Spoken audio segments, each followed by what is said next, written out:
So they have to charge back their travel time and their mileage to these county clients.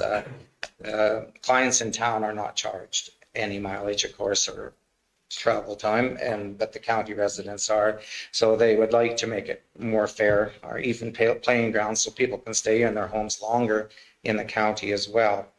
So that's why they're asking for this. And I agree with Councilor Nyberg's motion. It should be moved to the Rural Development Fund, keeps more rural people in our county. Councilor Gender? I'm very much a believer in that because you look at the $5,000 and we get paid, what, 62 cents a kilometer in order to be able to travel. So that's not even 10,000 kilometers. And I believe that they would be putting an awful lot more than that on this vehicle. So really, yes, I'll fully support that. Councilor Grover? Another part of that too, I have a friend and she does this traveling, and one person needed to go to Edmonton, and that's through the same thing. And a person sideswiped her car and it cost her $6,500 and her insurance went up. You know, these people are buying their time, supplying a decent vehicle that they ride safe in. I'm for that. The Storm Mountain Coyote thing, whatever it is, I would like to see it go for supported. I don't know whether it's $2,500 or not. That's another subject. This is pulled out as a separate motion, Dave. We're just doing home support now. Okay, home support, I'm all for it. I think they should be paid mileage and stuff. And I needed home support, but I got a good woman at home, and she done everything that you could do. Because they kick you out of Calgary. If I was by myself, I couldn't have survived there. And there's lots of that goes on, even in town here, wherever, out in the country. Okay, any other questions? So just to clarify, my motion is that we support the Stettler District Home Support travel and mileage for $5,000 to come out of the Rural Development Fund to help Michelle and her. Does that help you? I was going to suggest that was maybe a friendly amendment before we voted on it from Councilor. I'll friendly amend myself. Okay, so we have the motion on the table. We'll call the question, all in favor? And that would be carried. So back to the new investment stream and the annual support stream. Councilor Grover, you were talking about the coyote. The coyote thing, I'd like to see it the same as a pheasant festival. I don't know whether it needs that much money, but it should have some prize money, whatever, to get it started. After 3 years, done. They either float or they don't float. And I'm going to be donating to that coyote hunt thing. Councilor Nyberg? Mr. Chairman, and just one other note, I think when we were up at RMA last time, there was a resolution that came forward to help pay for coyote presentation or predation when it came to livestock. Unfortunately, right now they are not. Our beautiful province to the east of us, they do that, and I think they've got the right idea. I would like to see our province do it as well. And it doesn't matter what livestock you have in that sense. I think it's important that it's become such a problem across the entire province. This may be a one-time deal. It may just be this year that it's up. But I hope to get 1,000 or 2,500 coyotes actually. I just have a question on, like, when it's a business that's sponsoring something, how do they ensure that it's nonprofit and it's all the other criteria? That's a good question. Like, if it was a community association or somebody that was putting this on, you know, I see that being there, but like with it being the name of a business, how do we, Councilor, you police it? Andrew? So under the eligibility criteria of the policy, it does require that it be a nonprofit organization, society, or association.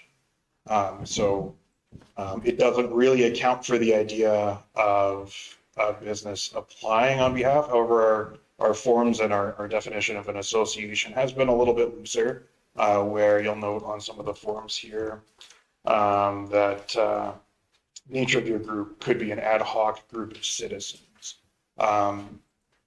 So it's it's gray. I would maybe encourage them to, especially if this continues in further years, to register a society for this purpose.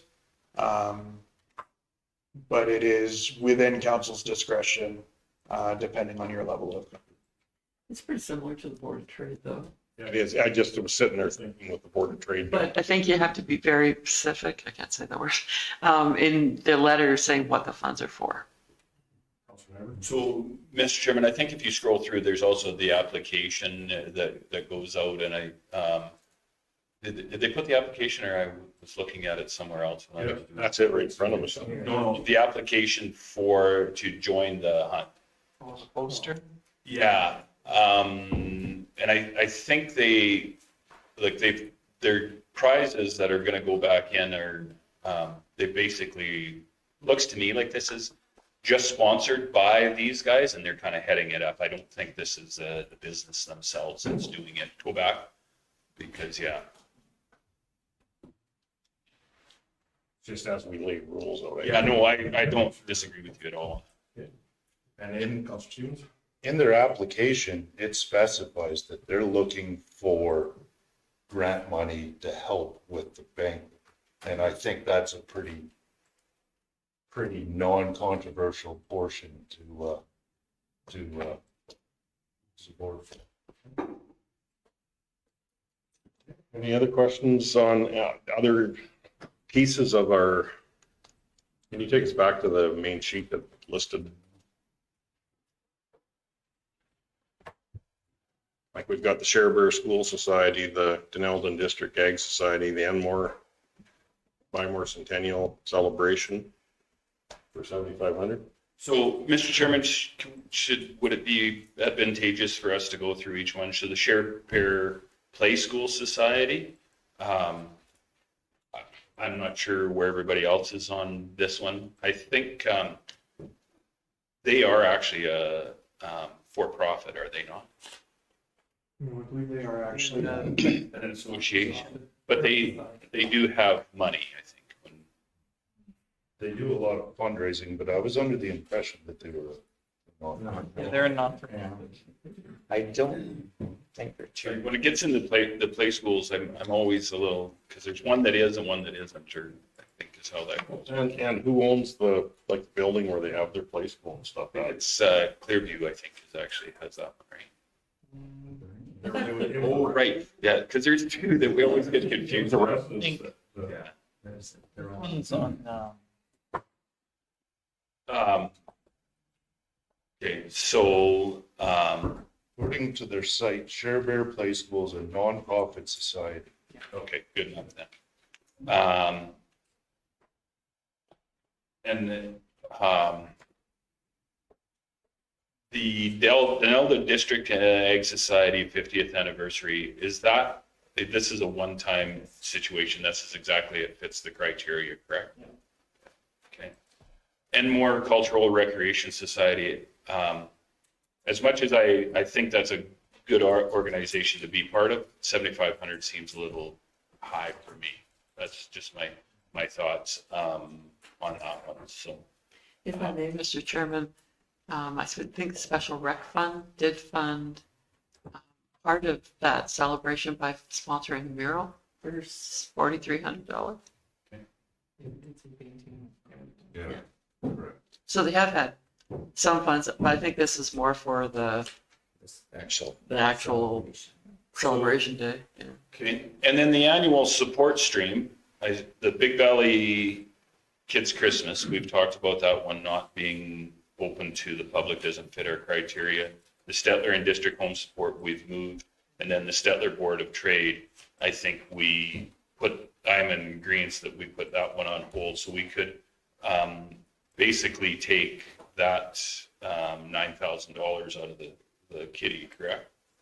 we really have $7,500 if we want to follow our criteria. Yeah, no, and that's where I'm trying to get to, Mr. Chairman. So, and then, I'm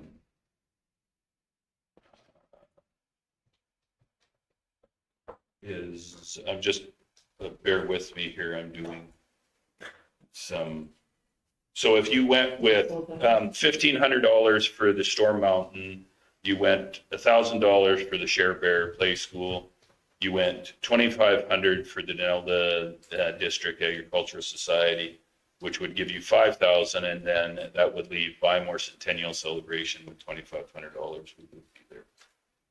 Is that correct? Is my math, As shown on screen. my mathing? How does everybody feel about that? We need a starting point, or we'll be here all day. Councilor Grover? Yeah, the Christmas party there, I used to give my penance that I get to them.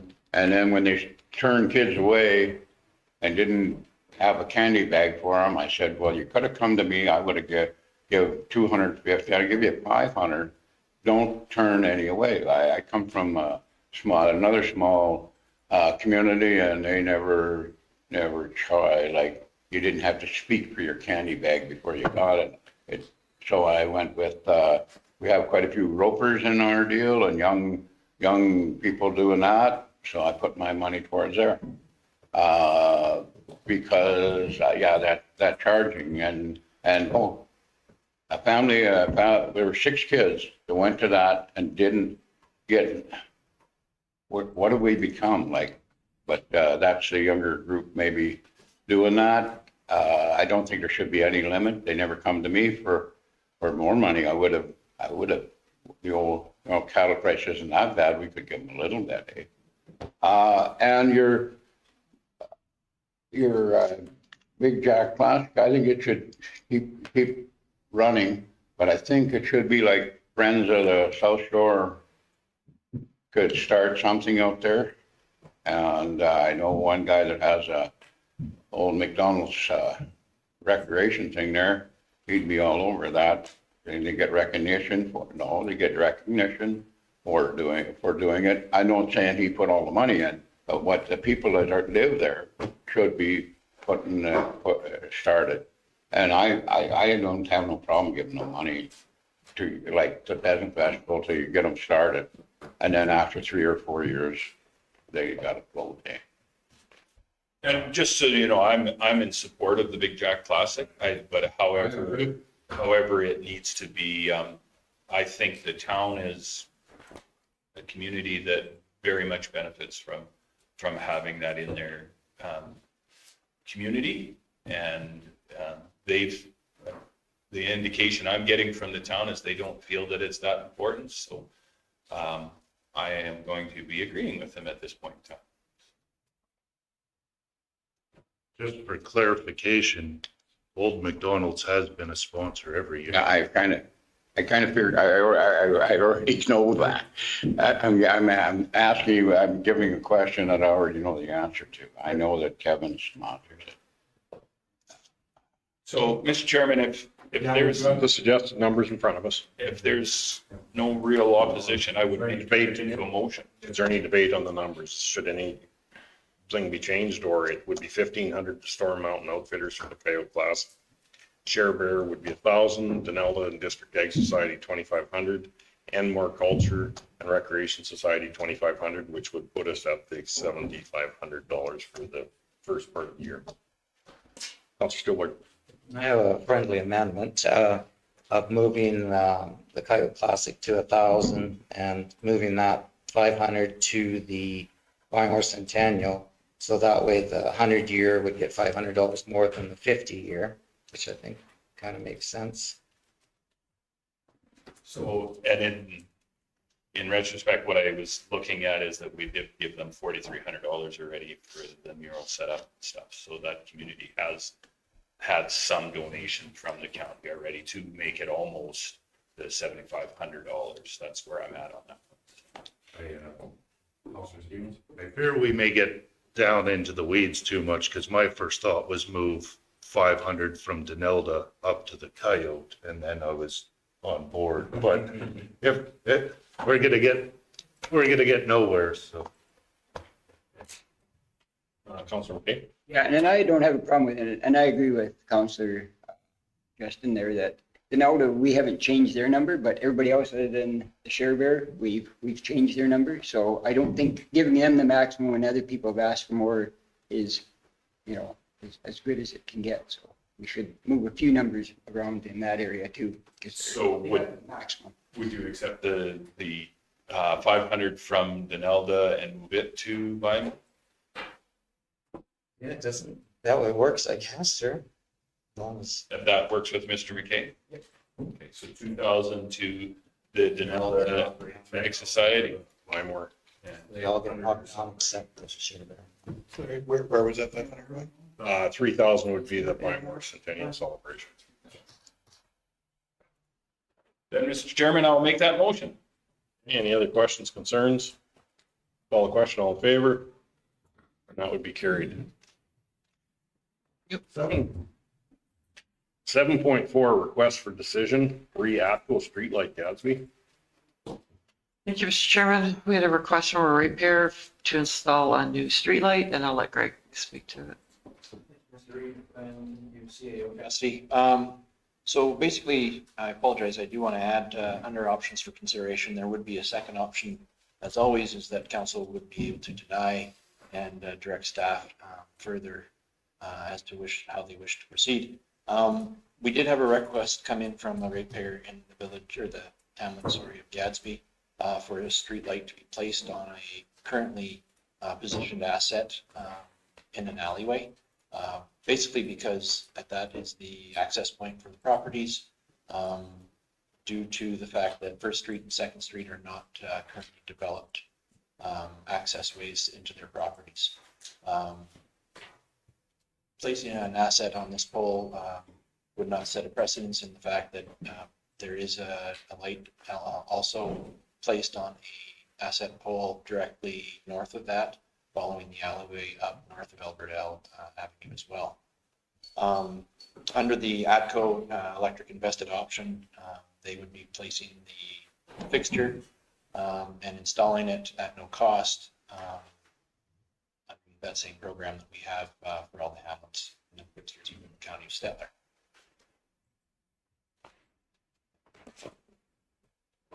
Councilor Member? The only question I guess that I have is, I'm not 100% sure why this came to council, this kind of is an administration. Because we need a location and we need council to be on board with the location, I guess. Yeah. And if I may, Mr. Chairman, it's not too much different than the fact that we did bring a light fixture placement in the Hamlet of Erskine to council for discussion as well going forward. There may be also room for discussion in regards to level of service, as we've got multiple hamlets and we've got differing levels of service within street lighting in hamlets. So I have a question for you. Just to the fact is, driving through Gadsby, is that if we're gonna have an extra light in there, do you feel like there's other spots that are fairly dark there too? That's my only concern, is we could be setting up precedent. if I may, Mr. Reeve, absolutely. And that was my basis of my level of service or how we wish to proceed with lighting in hamlets within the county of Stettler. By all means, we could, postpone any additional lighting in the hamlet of Gadsby, until we take a look at it and come back with information that would provide, or we could move forward with this request as it was. And Mr. Chairman, that's where I was getting at it. And just to clarify, the Erskine one was a total village or hamlet look-see. And that one that was an issue was one that was may or may not have been something we forgot. I think it was on the original plan, but yes, that's where. And it entailed putting a pole in. This one seems to be like it's pretty easy. If the area councillor doesn't seem to have an issue with it, I'm fair with putting motion forward. It's addition, I just want to make sure that we're not setting it up where we're gonna have 10 other requests coming in. And to that end that's kind of where we were at in Erskine, and then we actually had ATCO come in and do a full an evaluation of it, and then that's where their suggestions came from.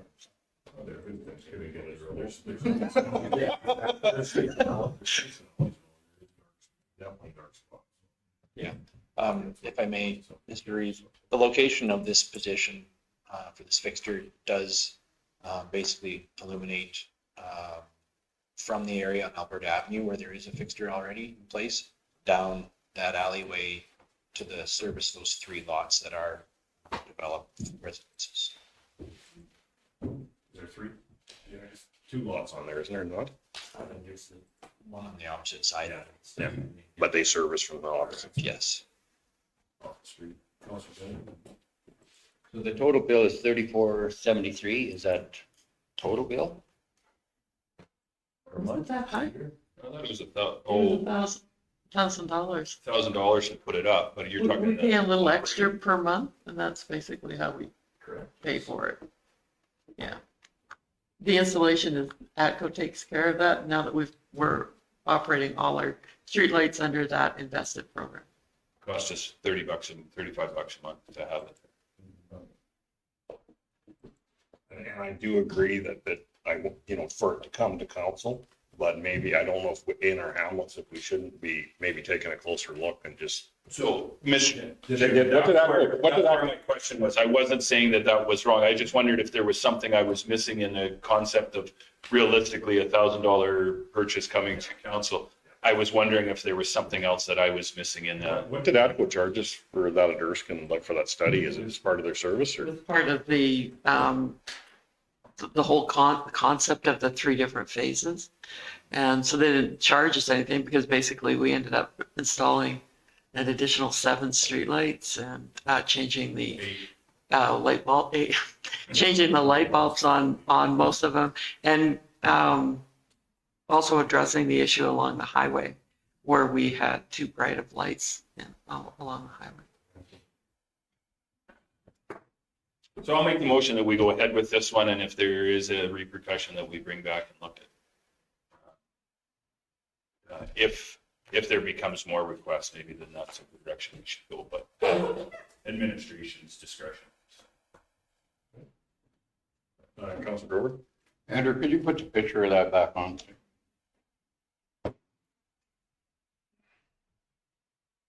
Yeah, there. Is there a used car sale or thing just south of there? They're a lot trade full of cars. I don't think there's any businesses. No business there? Okay. I just wondered. There's quite a few on there. Okay. Okay, any other questions? Call that question, all in favor? And that would be carried. 7.5, request for decision to reappoint returning officer, page 84 of the package. Mr. Chairman, could I ask that maybe we move to 7.12 and 7.13? Just as everything else in the new business is, that basically, and we'll be here all day, whereas I'd like to let Sharon not have to spend her whole day here.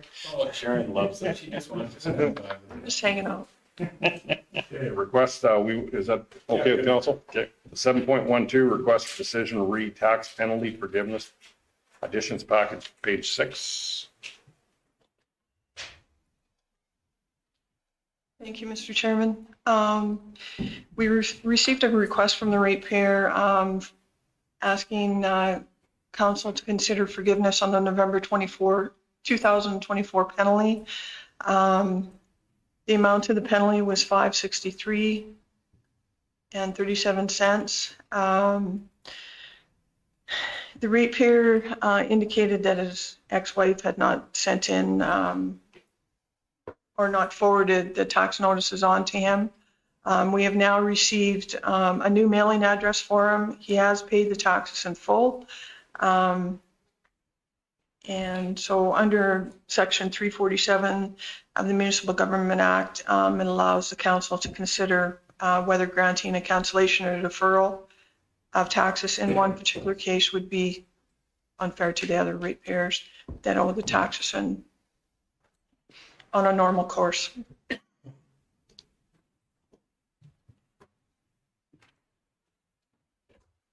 Councilor Stolberg?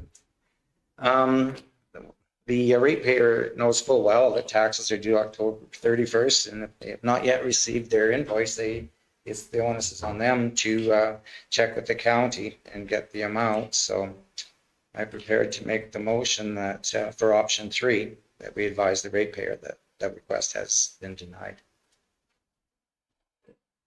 Questions, concerns? Call the question. All in favor? That's carried. Okay, then 7.13, request for decision, Dirk and perk application additions paid package 8. Can you give the definition of Dirk and? I will. At the very top of the agenda item. So through the provincial government or municipal affairs, they have a program that's a request. It's a provincial education requisition credit that you can apply for. Also a designated industrial requisition credit that you can apply for into the government. At this time, we would not cancel any taxes. It's just asking to recoup any of the requisition that has not come in and been paid at this time through, in most cases, the oil companies or other industrial properties. With the provincial education requisition, if it is approved, we would receive that off on our requisition. Also with the designated industrial requisition, the same, it's similar, but it would be affected to, it would affect the requisition. We're looking at hopefully recovering, if it's approved, $135,466.79. If we do receive any of these funds in by the ratepayers, then we would reimburse this to the province. Councilmember? So, Mr. Chairman, just also a little bit of clarification. So on these requisitions, if we do not get this money back, which this program was provincial education requisition credit, the county of Stettler was a big player in making this happen. We still have to pass that money back on to the individuals that we are requisitioning for, correct? So it's a loss to us. This isn't an actual, this isn't us making any money on this. This is actually recovering a loss that we've already paid out. So I think it's very important that people understand that this requisition money, whether we like it or not, has to be paid. And we're using other folks that do pay their taxes, their money to pay for people that are not paying. So this is the government coming back and giving us a little bit of credit, I think. Yeah, A little. you've got it in a roundabout way. You've got it right. Sharon runs an over and under levy on education. So if we get any credits, it goes in. If we get back at the County of Stettler, Council has always just passed on whatever we have to pay. We don't play with the education requisition at all. Some municipalities do. Sometimes they can make a little extra if they use the assigned mill rate, but we don't do that. We just pass on the actual cost. I'm not sure if you have this number at your hands, but how much unpaid taxes would create a requisition of this 135,000? How much total are we talking? Basically, this is just the industrial. It's not the rest of the county. You want to know how many companies? Is that what you're after? Or What would the total tax What would be bill? the gross tax? haven't even Yeah. looked it up. That's Yes, but you are correct in that this is in addition to municipal taxes that we levied that are not paid. And that we will have a very tough time trying to reclaim, as we always do.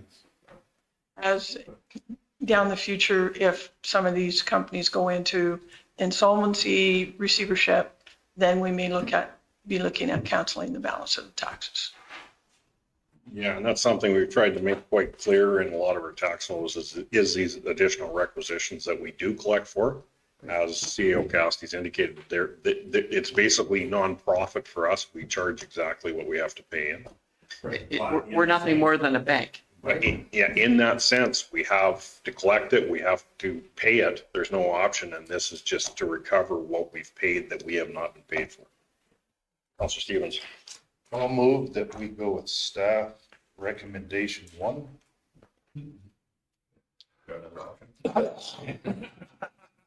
You always know you could pick a second option. There is no second option. Whichever one would you pick? It could be. Just eat it out of the kindness of our heart. Favor. Counselor Gender? I just want to say, like, Councillor Nyberg had kind of touched upon it, on how this all come about. If I could ask a CAO Cassidy on how and what initiated that we could all benefit back from these payments coming back from the government. Well, as 4 and 7 years ago. we're just about, I guess back in 15, 16, there was, we started to see the pressure on the oil and gas industry. A lot of companies were reneging on their taxes. Of course, as we go to conferences, both council and administrative, we were able to discuss with other counties that this was becoming a real problem because our ratepayers are basically paying double the requisition if the oil companies don't pay theirs. So we then started to lobby the government to, if we couldn't collect it, for them to take it off so that we didn't have to pay for it. And Sharon and I started a letter campaign. And I remember the date because I had a car accident, and I wrote the letter from my hospital bed, and then Brownlee helped us with it to keep us out of jail. But it was a successful letter writing campaign. We were backed by all the other municipalities, and the government did award this to us, I think, in 2019. It took a little while, but we did get it, and it comes in 3-year terms, and they keep renewing it, and we hope that they do. So, because it's a break for our ratepayers. And just to add, as a result of that, I did pull some stats here the other day. In the lifetime of the PERC program, Alberta municipalities have received back $33 million in education requisitions as a result of that lobbying. Would have been unpaid taxes. Counselor Gender? This is just a note that I just want to build to have people still knowing, okay, what our administration does for ourselves, for our communities, and also others, that the in-depth that they go into in order to try and make us survive here. Thank you. Okay, we have a motion on the table. If there's no other questions on it, call the question. All in favor? And that would be carried. Okay, thank you, Sharon. Mr. Chairman, do you want to finish up the additions package? There's just one other thing I think in there, isn't there? Yeah. It's in the correspondence. Oh, okay. I thought it was just in the additions package. Consent agenda. Yeah, but it is just. No, that's fair enough then. I'll deal with it then. I was thinking it was. Okay, 7.5, back to it. Request for decision. Reappoint returning officer, page 84 of the package. So thank you, Mr. Chairman. So as you're aware that 2025 is an election year, the county of Stettler has to appoint a returning officer. And we've used Mrs. Nixon. I think this would be our 3rd election that she has run it for us, does an excellent job. And she has consented to do the 2025 election again for us. So to complete our obligations, we're looking for council to appoint her as a returning officer for the 2025 election. Councilor Nyberg, Mr. Chairman, I'll give you that motion. questions, concerns? Call the question. All in favor? Carried. 7.6, request for decision, Shirley McCollum Regional Water Services Lease Land Agreement, page 86 of the package. Can I take this one? Yeah. Thank you, Mr. Chairman. So the Shirley-McClellan Regional Water Services Commission, which we administer and are the largest member of, by capital anyways, has requested the use of some of our land up in Denelda. Shirley-McClellan's been successful in negotiating with the village to keep some grant money local and construct their reservoir and truck fill. They are asking if we could put it on our property right next to the existing Shirley-McClellan facility there, which is just a metering station at this point. This is a conceptual site plan, subject to change, but the agreement proposed does require the county provide approval for whatever does go in as a site plan. As you can see from the site, this is the Denelda Fire Station. There is plenty of room over there, and not administration sees no issue with this, as has been the case in numerous of Shirley McClellan's municipal land leases. They have requested that we do that at a $1, or not a $1 even, at a no charge for the lease, with several years of a notice period if the termination was required, because obviously that means some significant facility changes. But yeah, that's, I think there's no other concerns with this site. Okay, Councillor Nyberg and then Councillor Gender. So this is going to be a reservoir with truck fill? Yeah. Now, Alberta Ave is part of the villages.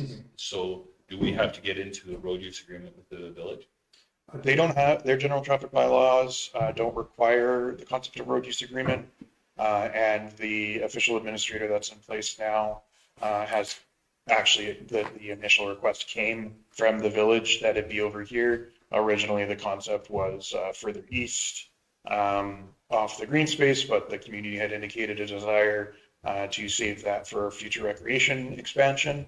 And our site is obviously underutilized, so. So, and I understand that this is a conceptual situation. If it would have went east, that would have been on our road, correct? No, that still would have been Oh, okay. effectively the village's. Okay. The only concern or question that I have is where you have it conceptually. Is there, so I've got a tanker that's coming in from 40, what is that at the bottom there? 42-0. Zero coming in. Now, can I make the turnaround or do we have, I know it's conceptual. I just want to make sure that we're. Yeah, that'll be part of the actual engineer design, is to make sure that the type of traffic we see at these truck fills can make the traffic accommodations. The shape you see there is an exact semicircle. That's Okay. No, and I just, the reason I asked is if they get onto the road and actually are doing the turning on the road, it could be detrimental. So I just. And the county does own the majority of that, well, they own that whole lot. So we could put it back if it's going to interfere with trucks being able to make that turn. Okay, no, and that's just what that was all I was. Yeah, just to make sure we have that interrupting the highway. Councillor Gender, Councillor Grover. Councillor Jane, Nyberg had pretty much asked the questions. Thank you. Councillor Grover. Yeah, you got a signed agreement that's rock solid, yes? Yes. Does I want to know? Councillor McKay. Yeah, I'll put the motion forward that we accept it in principle with no down payment or no payments to it to Shirley McCollum. The only problem that I do see, and I did talk to administration at the village office, and now they're fine with it. People are fine with what's being planned. Yet I'm under the impression that they think it's going to get, the truck fill is going to be out on that main road, so there's not going to be nothing inside the village. There is a road just to the north that does come up, that's a new road that the trucks could use to come in, but that's within the village, and I think that the residents, if that was to be used for the truck fill, would be a no-no in their opinion. But I just wanted to put that out. The problem is if we move that road to the back there are other issues too. We got fire hydrants, whatnot in behind the buildings there, so that would all have to be, but that'll come with the planning. Casey put a motion on the table. Councillor Stevens. Two questions. The first being the fire hall. Thrilled that it's up and running. Great that we have this added service. Kudos to all the volunteers that stepped up. But it was not that long ago when we were discussing what we were going to do with this building. If it wasn't a fire hall, should we list it? Should we sell it? Should we keep it for public works?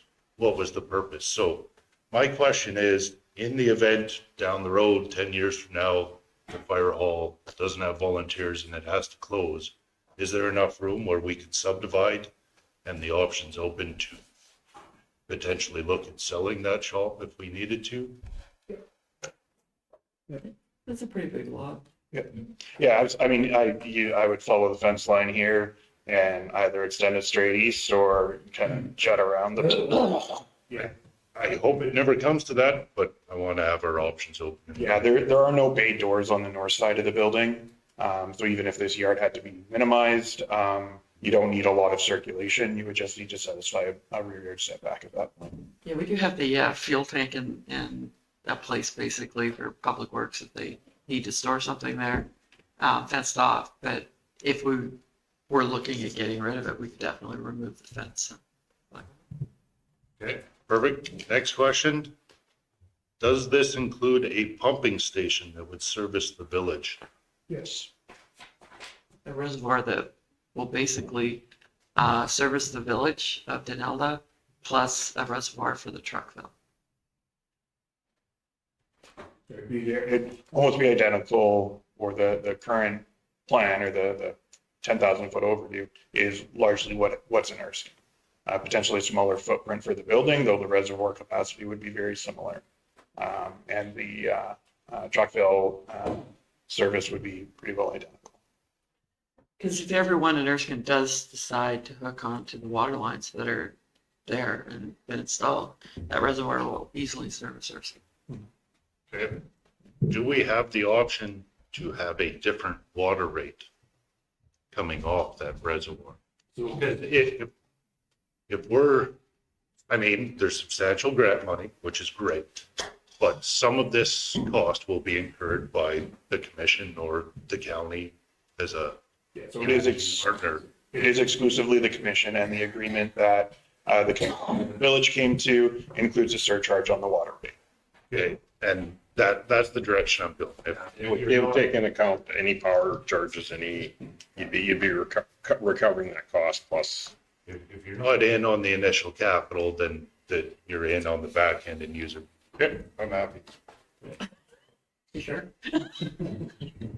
Any other questions? Councilor McKay? Just talking with administration yesterday, I did tell them that, the cost is going to be more than if you had that reservoir yourself. And she says, absolutely, but the people are okay with that. So they put it in the shirt on the column.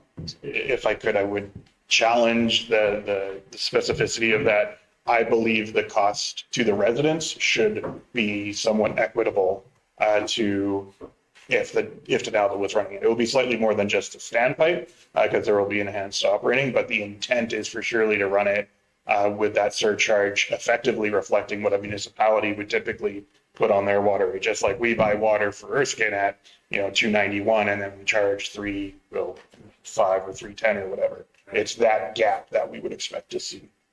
I don't want to see from the Shirley side, I do not want to see anything more muddied because we have had quite a lot of discussions on where to put it or to put it. So as we go through this, we know where it's at.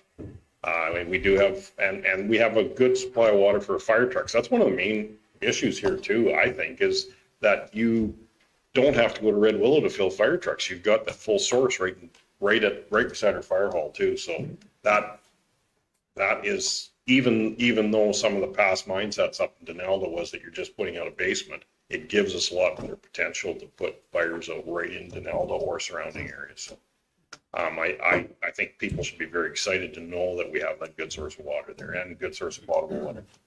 Councilor Stevens. That's an interesting point because in the last couple of years, Denelda has moved from unprotected to semi-protected with a functioning fire hall and with a functioning water system.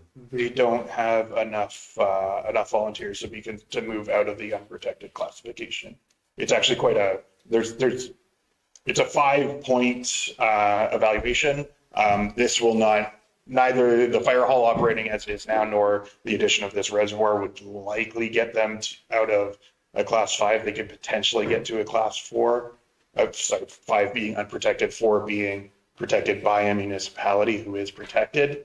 But I should have gotten that ready. I can send out further information to council. I did find a decent cheat sheet that makes it a little bit easier to understand the residential fire implications.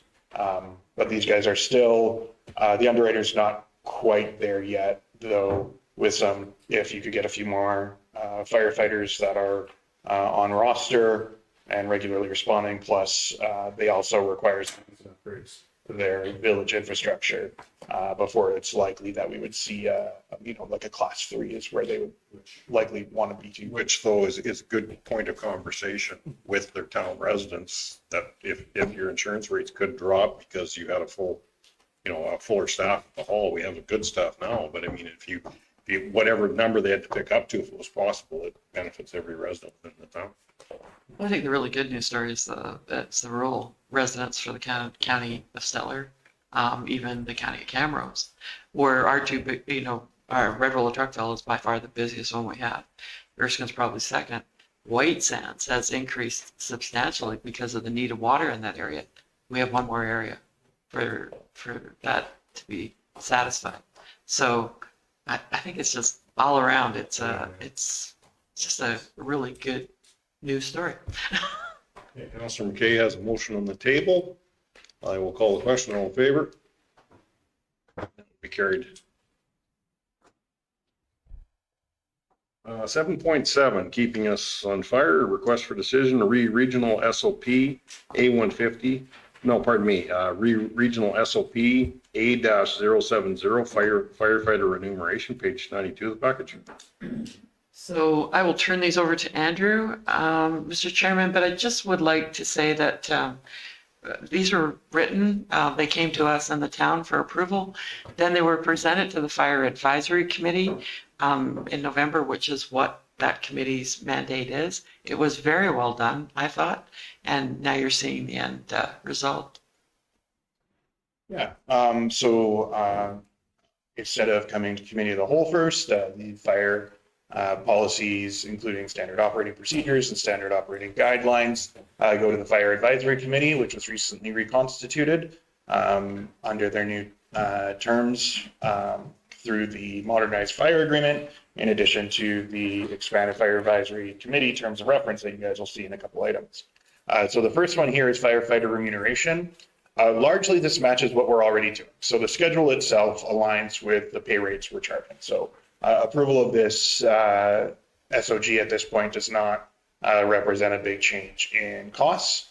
The biggest change that this does implement, though, is the concept of special hours, which is something you might have heard me talking about. Special hours are just additional compensation for firefighters that are doing additional tasks, additional duties like education or undertaking like presenting the training for staff, as well as some of the extra duties that our platoon chiefs do. So the special hours is a concept that allows the municipal fire chief, the county fire chief, or the regional fire chief to pre-approve members to undertake these projects and pay them at the hourly rate in the schedule. It's long been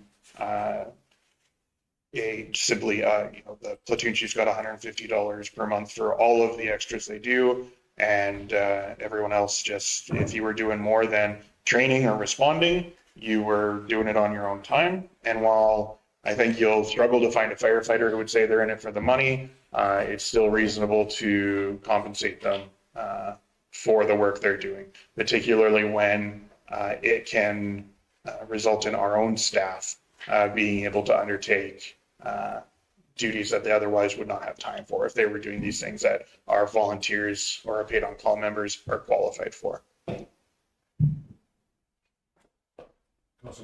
I just want to point out, it should be SOG instead of SOP under these requests. It's a standard guideline. I don't know what the P was supposed to represent. Where did I leave the P in? The P typically is standard operating. Oh, that stayed on the actual, that only shows up on the agenda, our apologies. It does, but on the rate that it's. Probably just picked it because it was an acronym that was common, had been used. Spell check. I'll check, did it? But I still want to point out that we've never had nothing like this in place before, and it was supposed to be in place according to what I'm to understand. We should have always had it since we were regional fire department. So I got to give kudos to our head guys to getting this done. So all of them. Was there not a talk at one point, was there not a talk about some type of benefits?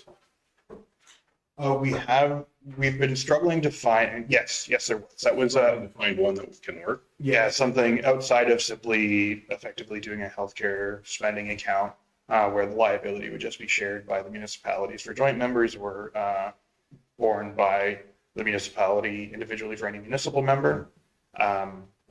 We are currently undertaking a bit of a review of our benefits programs, both through our current broker as well as Canoe Benefits as a broker, and investigating all the different options that are out there. So certainly improving those benefits never quite falls off the chart. We are always looking at ways that we can make it better. So, Mr. Chairman, considering that we do have RMA have their own benefits plan, is this something that we should send in our resolution forward to state that I would imagine every municipality is in the same boat? If you have just part-time volunteer firefighters, it's hard to get benefits.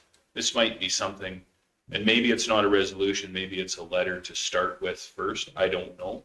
But they would be, I mean, they've moved into, what do they call the benefits now? It's not Canoe, it's called, No, they're still Canoe Benefits. or they? I thought they changed their name here when they split. No, not yet. They haven't. They have. It's not Genesis, it doesn't fall. Not yet. No, they have discussed, or they have presented at RMA that they have considered spinning off, just like they used to only broker insurance and then they became an insurance provider themselves. They have discussed moving from brokering benefits to actually underwriting them themselves, but they haven't done that yet. So. But did they not call it Genesis? Genesis is the insurance side. Yeah. Okay, yeah, okay. So anyways, It's still a brokerage service. and I wonder if we shouldn't send something, a letter to them asking if there's something that they can do. If not, then send a resolution, because I'm sure that there's got to be a ton of other municipalities in the same boat. Which the head of our RMA now, Dwayne, did come from the insurance side, so. And just to that end, I cannot stress this enough that we are right now having a volunteer fire department, and it is the best value that you can get for fire protection in this community. We have dedicated individuals doing a fine job. If we were to go to a full-time volunteer fire department, our taxes Wouldn't be volunteer at that point. horrendous hit. So kudos to those guys. Anything we can give them extra, I'm in favor. Counselor Stevens? I don't think the timing works out for a resolution. I think our deadline's next week. Yeah. And I think at the last convention, there was a firefighter resolution along the lines of tax credits. So I think it may make more sense to deal with one before we get into the other, but Just so you know, municipalities go on forever. So as we go to the fall, there could be that opportunity. And there will be some work that gets done between now and the fall that's a convention. bold assumption that we'll survive another year, but all right. All the way till fall. We could do a fall resolution. Yes, Mr. Stevens. Counselor? You're doing, but. Counselor Gender and then Counselor McKay. I'll make the motion that the county of Stettler approves the Stettler Regional Fire and Rescue as per A-070 fire remuneration as presented, please. Easy for you to say. Okay. I was just gonna make that motion. Any other questions, concerns? Call the question, all in favor? Carried. On with fire, request for decision, regional fire, is this also an SOG? Yes, it's A150 procurement, disposition and tendering, page 98 of the package. That's for me. This one was identified when we were modernizing the agreement as one of the important first policies we would want to get running. So this dictates how, particularly with joint purchases, the municipalities approve and interact and where the spending limits are. So this largely matches actually the procurement disposition and tendering policy that the county has recently updated and that you guys are formally considering for approval today. The spending limits remain a bit lower than the counties, but other than that, and some changes just to address the multi-jurisdictional nature of the fire department, it does read quite similar. So where the county's policy would require the CAO to approve something, the fire department's policy requires the CAOs plural to approve it. As well, the municipal fire chiefs and regional fire chief each have a certain limit of spending authority for their own joint purchases. So this does match the counties in other respects, like what the tendering process looks like, certain disqualifying things from the tendering process, including active litigation or any perceived conflicts of interest. Yeah, so happy to answer any questions. I have a question back to you on that. And with that, on our budgeting this year, our new fire chief, was he up over his eyes in the budgeting process, or because that should be expected, should it not come forward? So for the way the agreement actually spells it out is that the municipal chiefs are still responsible for all of the municipal specific stuff, but in consultation with the regional chief. And then the regional chief is exclusively responsible for all of the joint accounts. So any account where a bill is going there and we're splitting it in half between us and the town, whether that's utilities for the fire hall or work to be done on apparatus like Rescue 14, those are all under his exclusive authority.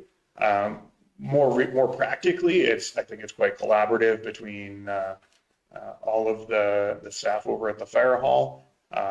We certainly have made it clear that I don't want our county chief, for example, saying, no, that's Donalda, you don't get to see or know what's going in there or make any comment on it. If the regional fire chief has input, we trust his expertise. We hired him for a good reason. So yeah, and of course that's done in quite a bit of consultation with myself, with Ed, and we all kind of get buried in it. Yeah, no, that's what I assumed it would happen with relatively new people in the fold. Councilor Stevens? Are we confident that there's enough notifications back and forth as a group tendering or a joint tendering takes place? I know that there was some frustration from our counterparts the last group purchase we did, notifications on whether they should have been invited to the opening of the bids and various stages. So we're confident that.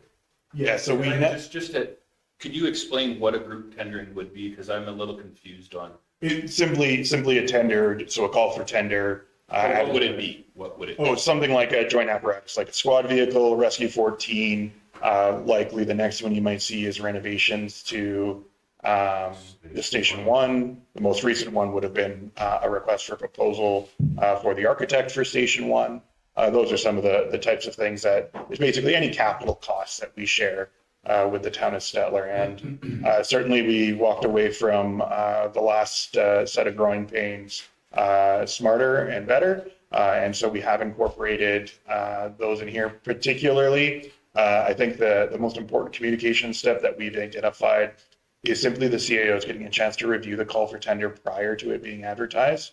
That way they know what's actually being requested. They can flag if there's any disqualifying factors that they think might need to be introduced or removed. Things like a timeline. If the CAOs think that, or if either CAO thinks that delivery timeline should be a qualifying or measured, a scored factor, and it wasn't in there originally, that's a chance to catch it and make sure our expectations with everyone are clear. So if the CEOs don't get along or don't figure it out and can't figure out what that should be, then it goes to the fire advisory, or where does it go from there? With all things fire, it would follow the ICF dispute resolution. So if the CAOs can't work out an issue, then it escalates through that process, which is the intermunicipal collaboration committees. We have during the last couple of years, as we've been working through this process, we have convened sort of a special ICC for each that had specific members on it, and that continues to be an option, but it is under that framework that we would operate effective January 1st of the past year. 2025? 24. That's when that new agreement came in place and when we establish that that would effectively be the dispute resolution process.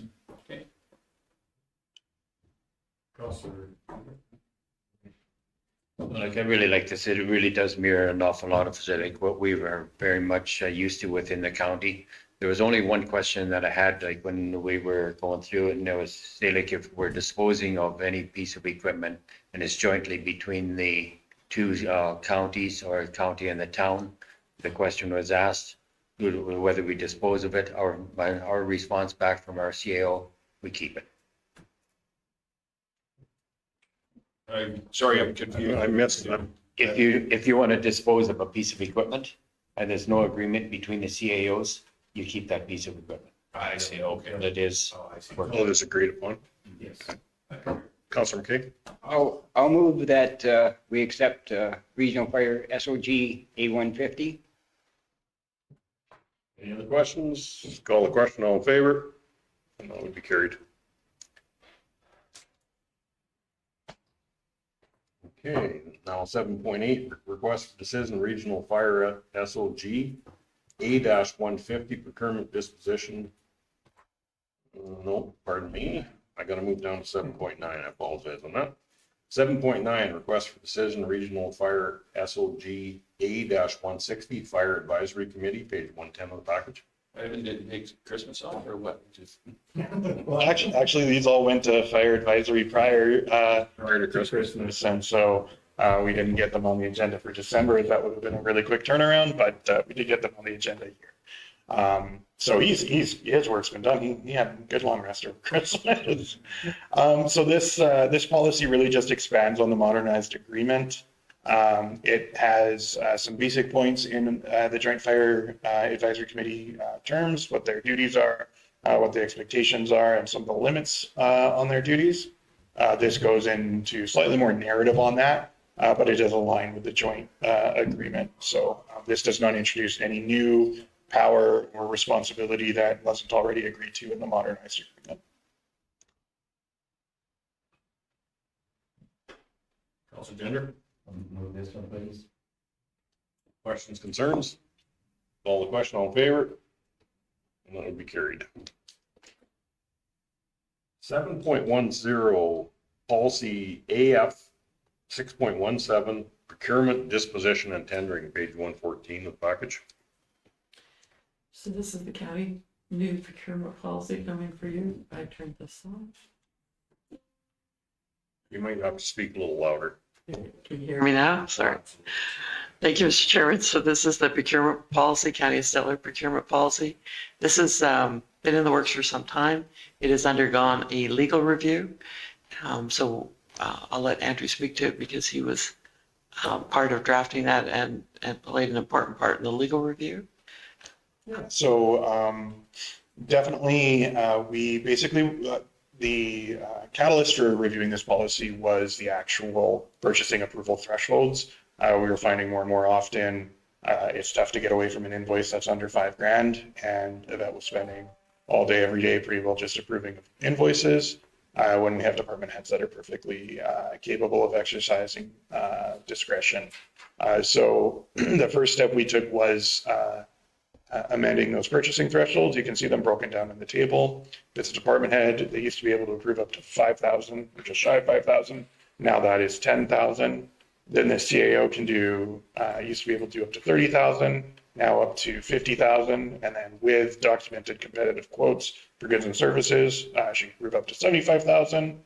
And that remains the same. And then up to $200,000 for construction. And those last two come from the new West Partnership Trade Agreement.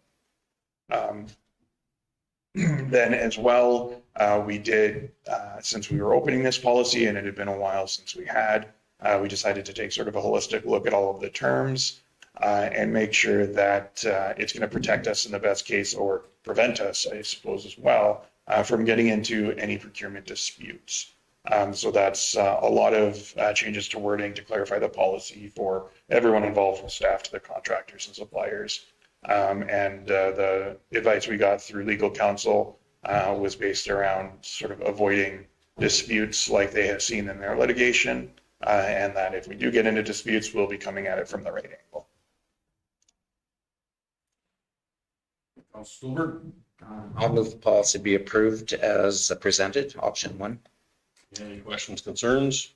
Call the question, all in favor? That would be carried.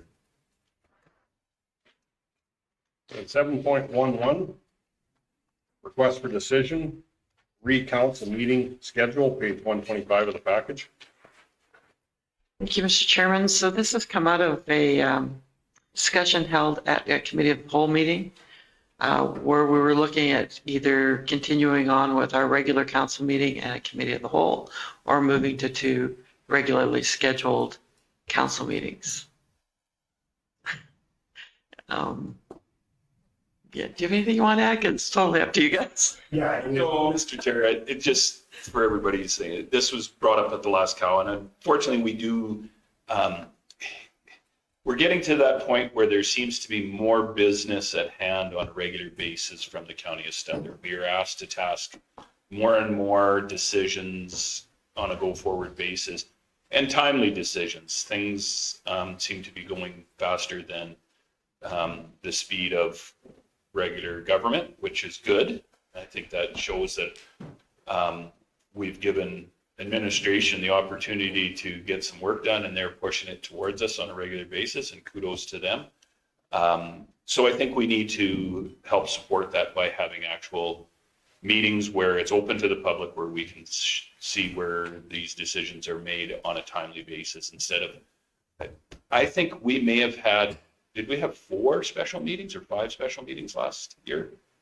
There was a number of them that we actually had to advertise and have a special meeting. So Four or five, but I would say the majority of those still would have probably fallen into the special meeting category, whether we had 2 council meetings or not, because there was deadlines on things that had to be done. yeah, and I think we tried to put them at the end of a cow, right? So or at the beginning, whatever, however it worked. But I think we could have dealt with it in that timely fashion. So that's where I'm at on it. It budgetary wise, it means absolutely nothing to council other than there's a little bit of staff time that would be preparing reports. But I think this proposal also states that a lot of those reports and stuff would come up the regular second Wednesday of every month. And then our third or our second, which has been our committee of the whole meetings, turns into the morning session to deal with the business of the county, and then the afternoon would be discussion of how we can, almost a working committee of the whole working meeting where we can strategize. So that's where I'm at on it. Stevens? My question is, so if we went this route, so CAO and all the council committee reports and fee sheets, that would just be every second meeting? We skip every second one for that? And consent agenda items, that sort of thing? Yeah, they'd just be a little structured, right? Yeah, it would be more structured than Cal, less structured than this meeting. Not even that much less structured than this meeting, but more streamlined. I do believe, having given it quite a bit of thought, I believe you can still get the same level of discourse and sleeves rolled up type work done in a proper council meeting. Whether you do that in camera or not would be at the discretion of council. Draft items and advice from officials are protected through FOIP and do allow you to go in if there's something where you want to talk something through and it's gonna harm the public interest if you can't talk it through thoroughly, then it's worth going into camera, right? If you're afraid of putting forward some creative ideas because you're worried that somebody's going to come across with an answer across the table and say, well, no, we can't do that, that's stupid. The Office of the Information Privacy Commissioner has specifically indicated the sections of FOIP that are there to protect that and to protect that ability to work. So I think certainly in the same breath, I also think we can continue to work committee of the whole like we have if you'd like to.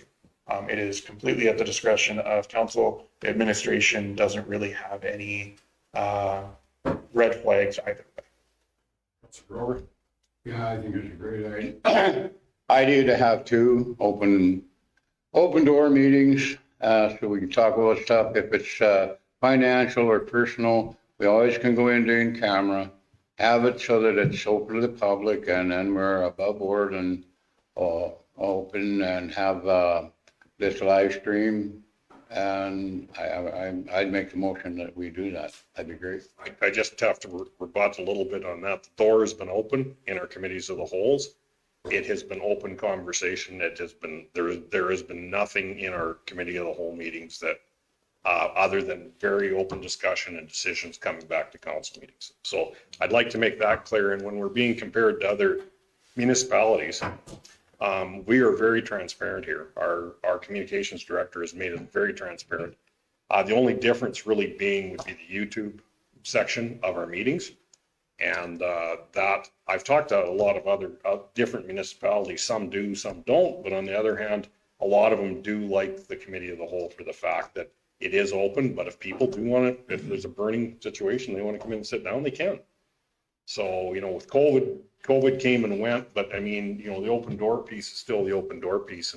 But we're being compared in an area where you can't watch anything on YouTube with other municipalities very close to us. And I do, there's nothing behind doors in our committee of the whole other than good, thorough discussion on the best things for the county of Stettler. I don't mind the camera, but it's just, I want to make that clear. This is not to fix something. This is, Mr. Chairman, and that was my idea. Absolutely, this is not to fix something. I don't think that's the case. I just saw that so often that we were at the committee of the whole and then we would have a great discussion. Again, open door discussion. Anybody that wanted to sit in could have that. And I agree 100% wholeheartedly with you. You are not going to find another council out there that has, number one, the information that we get on the details on a daily basis of running your municipality. When you talk to other councillors, they are in awe of the information that we receive. There is absolutely nothing hidden from council, and there's nothing hidden from our ratepayers. You just have to go to coffee and you will find out that they know everything about us already, so it's all good. And I don't think that's the issue. All I was seeing was we would be in committee of the whole and then the motion would be made, and you can see it. Move that to the next meeting of the council meeting. Move that to the next meeting. Move that. And instruct administration to move that. Let's just deal with it. I'm a get her done kind of guy. I don't think we need to print another, 6 pieces of paper to say that we can move those 6 items to the next council meeting. Let's just do it while we're there. So. you guys were good? Councilor Gender? I believe that we've had some very open, honest discussions in our committee of the whole. We don't, I'll have to say that it's more open of where we don't have to hold back quite as much, but the doors are open. The only thing we don't do is streamline it. I have found the discussions very appropriate, and there are some things that we do bring ahead onto the next council meeting, which really opens up an awful lot of time, say like on the following meeting that we have discussed, because there could be questions. I've seen some discussions around here that that could carry on for an hour. That could lessen it up onto the next one. Okay, we've already discussed that. That shortens up for the following one. Myself, I've been very pleased with the way the committee of the whole has been handled here. So I don't have no problems on having it stay the same. We have a motion on the table. From Councilor Grover, I'll call the question. All in favor? Opposed? 2 opposed, Councilor Gender and Councilor McKay. So that's carried.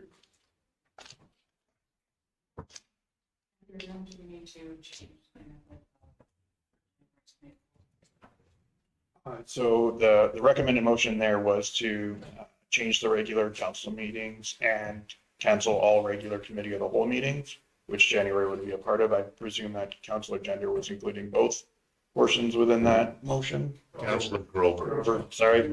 Well, wait, I will wake up at some point today. It's almost, It's getting to be noon. so that was my assumption that it included both recommendations. That's what I was voting on. I understood it to be that. Whatever your paper guys got you to know. On the floor? Yes. You got your hand up? I think it was just Oh. fidgeting. Pretending to smoke. Playing with your Thursday, okay. I thought he wanted to vote. I thought he was voting. See how observant we are too. You can't even twiddle your, hey, There's an auction sale. you better be careful. What did you buy?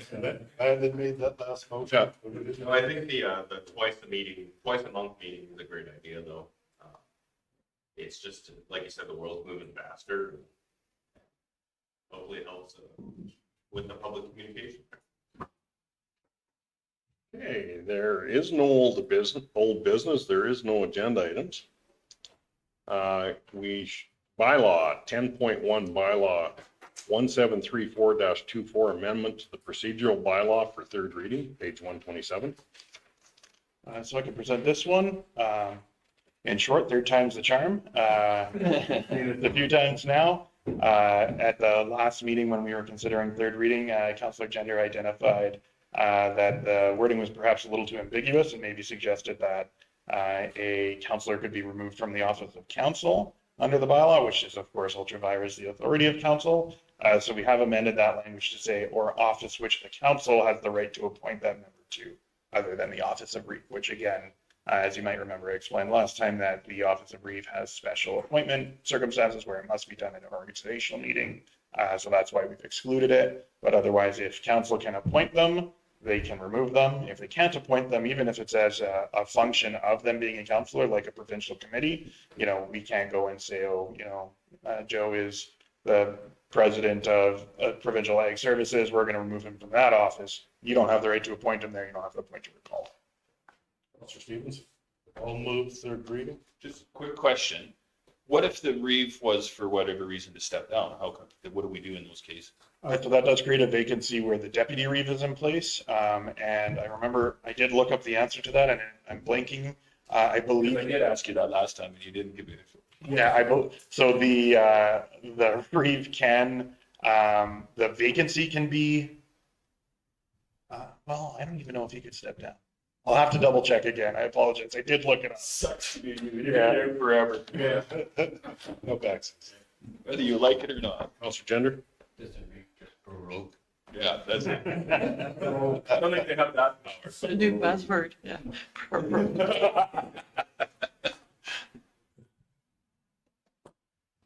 Is that clarity we have to bring back or? Well, for information for future, we can do that offline, Mr. Chairman. Okay, we have a motion for third reading. All in favor? Opposed? Councillor Grover is opposed, but still carried. Okay.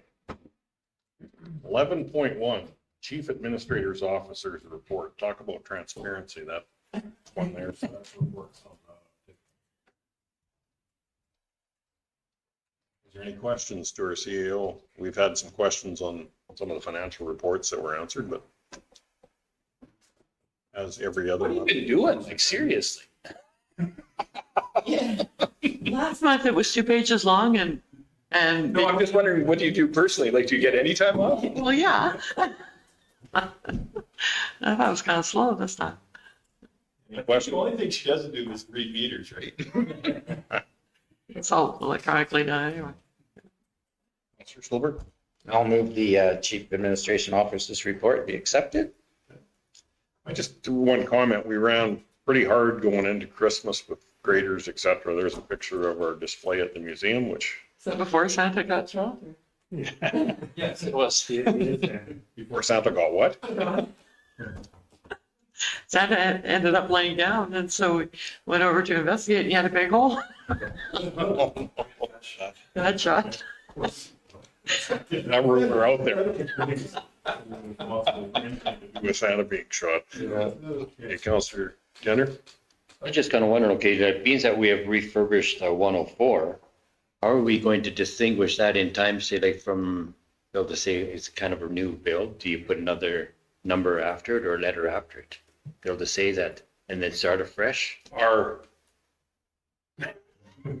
Absolutely not, no. We will keep it as 104. It just is designated in our paperwork at the shop that we've had that work done. It's in its history, so we know it's there, so. Like I want to keep it in the same history, but I'm just saying, okay, council's going to be changing of where the next one's coming in or they're going to say, Christ, that's the oldest machine around. and we're still sustaining it. Just to kind of keep an update, to say like with the newbies that are going to be coming in, that this, to let them know like what we have done with the equipment. That's the only thing I'm kind of looking at. Yeah, no, I think probably what we could possibly do, instead of, because the numbers, when we do issue numbers and whatnot, it goes into the system and that holds true to it until it's transferred out or into another way. Seeing as that's the same unit necessarily, it's just been refurbished, we would keep that number. And like I said, the history states that it has had the work done to it. So if there's any question, we'd be able to easily show them all the work that was done to it and the timing of which. If there are any counselors that are new and they have questions about it, they are more than welcome to sit down and we can go through all the works with them and go through that at that point in time. So It would be to say like the question that I would have, say if I'm going to be coming on saying, okay, this is the oldest one in, but okay, explain it. absolutely. Thank you kindly. No problem. I would just note as well, refurbs, we capitalize as part of tracking our attention to capital assets under our financial assets. So you will see that, sort of that depreciation graph as the value is going down. Now you'll have a spike up as we've put money back into it. And so you will still see that as reflected in the value of our assets. And great report. Just a quick question, how was it as far as over the Christmas season? We had some time off for sure, but was staff tasked to do much during that period of time? I don't think we got any real weather event other than just being a little cold, so. Actually, through the holiday break, operations was rather quiet. It was nice. The staff had their time. They were able to spend relaxing and taking in their family events and whatnot like that. We did have a couple requests come in regards to some plowing at Botha Cemetery, the laneway, which we were able to easily dispatch and handle within a couple of hours, so that the people who had requested access were able to get that done. So just a quick question too, do we still have some Sandvik blades on the graders? No, not at this time. We do not have any. Okay. Operators have been going out in their areas, working through the icy sections and just basically giving a rough up where required. That was just somebody asked me and I said I did not know, so I wanted to check. We haven't been switching out the So blades. they're working on the intersections right now. We're working on intersections and icy portions of roadway. There's a lot out there. Oh, yeah. We've got people that have contacted us with the concerns. We've been able to go out and make good headway with those sections and the intersections as well, making sure they're roughed up and whatnot. However, it's going to be one of those things, as we see the temperatures rise again, we're going to see some glazing. So we'll definitely have to keep an eye on it and monitor these situations. So just a question asked to me and I didn't know the answer. As far as the cost of sanding, is it a high cost of sanding? Just an individual had asked me, would it be advantageous to sand intersections? And I said, I would think that it's expensive, but I did not know. As in, we would be sanding Just the intersections. intersections. And then the sanding seems to last longer. That's what their thought were behind it. I noticed that lead cores went across to all the aprons and tossed a bunch of sand into the aprons. So it was a thought. They brought it to me and I said, outside my preview, I don't know, but I'll check. We've only got, 2 or 3 actual plow trucks that would sand, right? So you're asking them to do a lot of territory. I just wondered at what expense, I don't know the cost, like if sand and salt is expensive, but this individual thought it'd be like a one-time deal versus scratching it every other day. I don't know. Basically, what you'd see is you would have to see like a maintenance schedule like we do on our paved surfaces in our hamlets and areas like that. Whereas you could sand it and then with traffic and snowfall, et cetera, you're going to end up going back again. Fair enough. And that's, Well, yeah, granted, we have had people ask us that same question as well, drop some gravel on it, things like that. And our efforts are best devoted to getting the grader on it, roughing it up, working the surface, and then continuing on with it moving forward. Like we've mentioned to some of the concerns that have come in, we understand that there are rough areas, some washboards, some icy sections, things like that. The guys have been out maintaining and smoothing things up, we've seen improvement. However, with weather conditions changing like they have in Alberta in the last, let's say, month, it's something that's an ongoing, we're just gonna keep taking care of business. And do we sell salt and sand? That's another question somebody asked me and I said, I will look at it. I've just got a question comment back to, I did some checking with past councils in the hamlet where that cemetery was involved. It was never typically plowed. I don't believe in the last few years that we have plowed it unless it's on per request for, a burial or something. So I'd like to get clarity. We acted very quickly through a holiday season, but clarity is that unless somebody was, we've been requested by the funeral home or by a family that there was a burial, that access road was never plowed. I contacted the cemetery custodian or who takes care of it. We had conversations about it, and I mean, it's been very rare in the past that it's ever been requested that there's access to that cemetery specifically. We have worked with them previously when there was requirement for a burial to clear the laneway and make sure that access was allowed into that area. With the distance that there is into that, and we did a quick review on it here just last week. We determined that, in essence, depending on the year and the snow event that we would have, it is advantageous to us to keep the snow cleared. If we had greater snowfall throughout the winter, and there was request that there was going to be a burial, and we hadn't maintained that laneway, we'd have, because of the restrictions of the width of the lane, we'd have some extensive costs maybe going into trying to clear that out. You couldn't fit even one of our 140s down that lane. No. So what we've come to is determined that on our regular route, we'll have our truck just do a drive-in, clear the small parking lot that's there and drive right out. It'll take about 20 minutes. And it'll maintain access and allow us, if there is requirement for someone to access the cemetery, it'll be done without having much expense or time.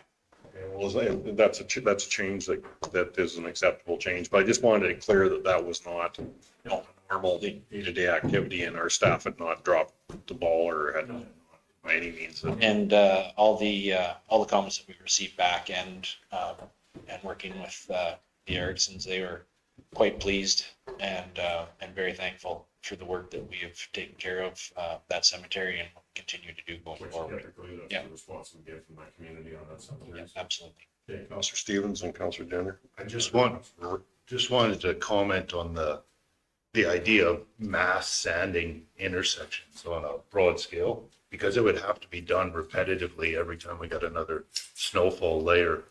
I would be quite opposed for what it leaves on the road in the summer. Your percentage of fines and the amount of sand that can hold moisture come summer would really change our gravel quality come summer. So I don't believe in it on a mass scale. There are situations in parking lots in certain areas where it makes sense, And where you can clean it up, that makes sense. but I don't like adding that much sand to our gravel.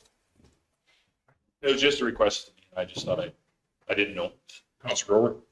Yeah, I'm sort of the other way there when I fit in the ditch there. Yeah, some of them where they come out on the highway or a busy intersection, we got it was a perfect storm. We got good snow, then we got a rain, and that road, some of them roads of mine had 2.5 inches of water on it and it froze. You're either roughing them up with just a straight blade. When it's froze, they don't really get the thing done. You could put sandbags on to do it, but a little bit of sand that, like coming out on the highway or a busy intersection so that we can get away from somebody having a fender bender and sliding through an intersection. I can't see a problem with that. That's why we have that big shed. Oh, no, it's gone. Yeah. Anyhow, I did what you do mass all the roads. It's not feasible, but you could do the complaint roads, I guess you'd call it. So that, we do have a sand shed, right? Yes. Out at We the- still have kind of A new one. We have a sand shed. There's a sand shed out at the new shop. That's how Progress works. oh yeah, I know that. Rick? Mr. Reeve, if I can, we also have been working and talking, discussing with both transportation departments of the school divisions that operate in the area and residents that do call in, and just keeping them advised as to the road conditions. Their drivers are aware of what the road conditions are, and they are, understanding that the fact that we can't be everywhere all the time, and that road conditions change and you have to drive to the road conditions. So I mean, if that means you need to slow down a little bit and you need to be aware of that there could be icy sections, as well as there could be a gravel section coming up as well. They are all aware of that. We've been in discussion with them, and we do work towards remedying intersections that are icy and approaches to the highways and things like that. We have been definitely putting those a priority and working out getting them scratched up. But everyone does need to still understand that driving to the conditions is still a requirement of driving on I the roads. really noticed it this year too, because there's a pullout right by Gatsby. And the school buses will sit in the mornings. At about 6:45, you can tell that they're out early and they've seen what the road conditions are. So to get back on schedule, they're stopping there for maybe to fill a coffee cup or do something, and then 5 to 10 minutes and then taking off from there. So you can tell that communication's working. Okay, any other questions? Call the question, or can I get a, I'll make, you'll move. I got the motion on the table. oh, there you got one? You just had a good It's been so long, I did. With that motion on the table, call the question, all in favor? That is actually how motions are supposed to go. You're supposed to have the motion first and then the discussion. Motion of the motion. Hey, We're not always perfect, We, not like staff. recess. me? I think you're probably okay to stop for lunch now because you do have a quick ASB meeting. Can do Maybe a motion to recess. it. All in favor? That will be carried.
Wayne, no. 107. 107? I got shit because I didn't bring donuts. Okay, we're at 11.2 financial reports.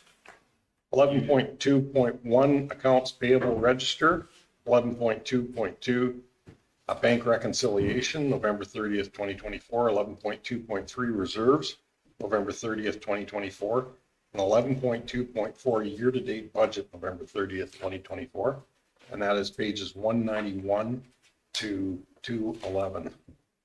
Is there any questions on any of the reports? I know we'd had some come in and you had answers for them. Did you not, Councilman? The only question I had, what is a rocks moth What? pump or some darn thing? I think it was the hydraulic. You need to know the question you're at.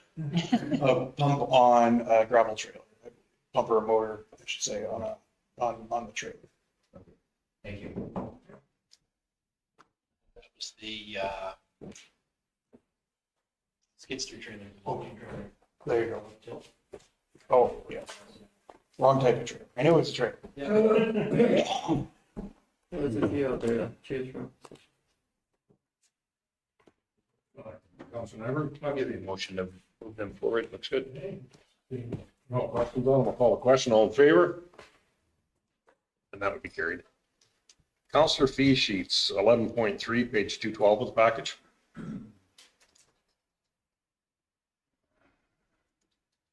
That's the question I had there. Some of that was on the NDP and LUB, like it was supposed to be here for mileage, and it was put on to something non-taxable. Oops, That was for you? So that was on. that's probably me again. On Counselor Grovers, and that would be. Yeah, I'm, Your microphone. no, my mistake, sorry, Ernie, I should have moved it. But she usually corrects me anyway, so. That was the only thing I thought it was kind of. Any other questions on Counselor fee sheets? Move them, please. Call the question. All in favor? That would be carried. Counselor committee reports, just on mine, we have had the Rural Municipalities Directors Committee, what was last Friday? Fairly, we went through resolutions, fairly uneventful meeting, we'll have minutes posted of it shortly. And I guess our physician and recruitment meetings in December were canceled about half an hour before they were to start. Maybe a touch more, but. So that, there was really nothing to update on that. There's another one of the board terms of reference meetings tomorrow. Yeah, there's a doctor recruitment, smaller meeting, subcommittee meeting tomorrow. And we did have another doctor that toured our community, and it sounds very positive. It seems like the local doctor that recruited sold him very well before he ever set foot in our communities. And was out here on. Favorable word of mouth. There is one more tour scheduled for the end of the month, and this one is a GPA, which is what we're very short of at the moment. And Mr. Chairman, just to kind of give everybody a little bit of an update, we are working very heavily at the Housing Authority to work with our local doctors and paramedics and some nurses that are getting trained here. I think we have 7 rooms available now that we've done some renovations on. One of the things, there will come a request possibly to get some pictures. We're trying to spruce these up to give them more of a hotel, more of a homey look. And suggestion was from both the mayor and myself that we put in local pictures. So there will become a request to ask for some pictures to put up and give people that idea of, hey, this is a pretty decent place to be. So hopefully that'll go forward. Despite the renovations, it does look a little industrial with all the walls blank. just thought I'd give you that statement. We also have a local vet that is occasionally using one of those rooms. Oh, is he? Okay, I wondered, I asked you if you got back to me how his experience was. You never got back to me, but thank you for that. Good.